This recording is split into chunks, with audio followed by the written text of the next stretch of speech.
this is God's intention. I just went by that, my notes on that.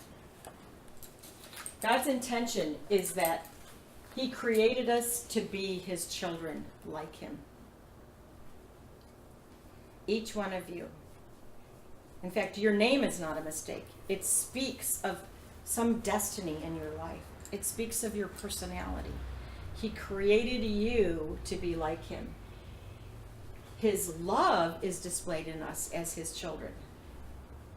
That's the biggest thing He wants you to know. The first thing He wants you to know. You are loved. You are His beloved. Now, not all of us have that experience when we're born or when we're growing up. There's sometimes where our parents, they don't get that. They have not had that. And so they may not fully express that. But this is God's truth.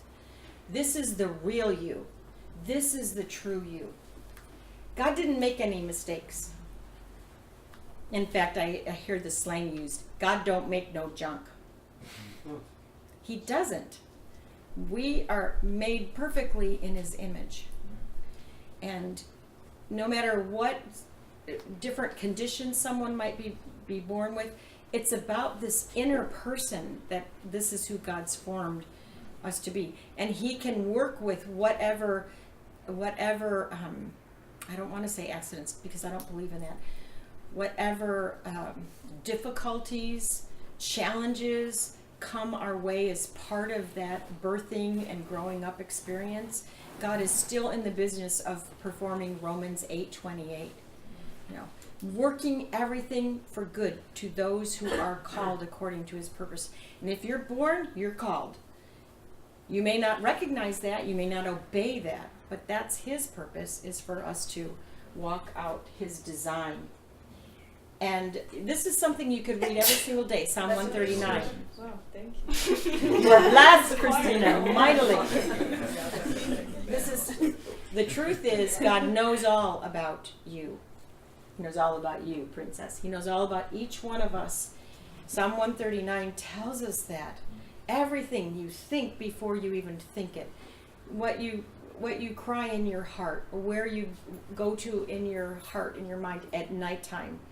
He knows it all, and He loves you, and He has a purpose for that future. He knew us before the foundation of the world, according to Romans 8:29 and Ephesians 4:1-4. Let's have two different people look up. Who's gonna, George, Romans 8:29? Who's got Ephesians 1:4? He chose us before the foundation of the world. Okay, these are God's truths. Okay. Often, even today, the songs that we're singing that the truth back to us.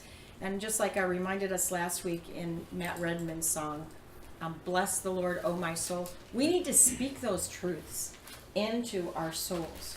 Our spirit already knows that truth, but we have to command that into our souls so that we don't get attached to something that the world teaches us that's not God's truth. It's not His design. It is not our true identity. This is what God's Word says, that we are a design in God's perfect likeness. That's the truth of who we are. So we want to know our true self and then choose to walk in the way of our new self, which is conformed to the image of God.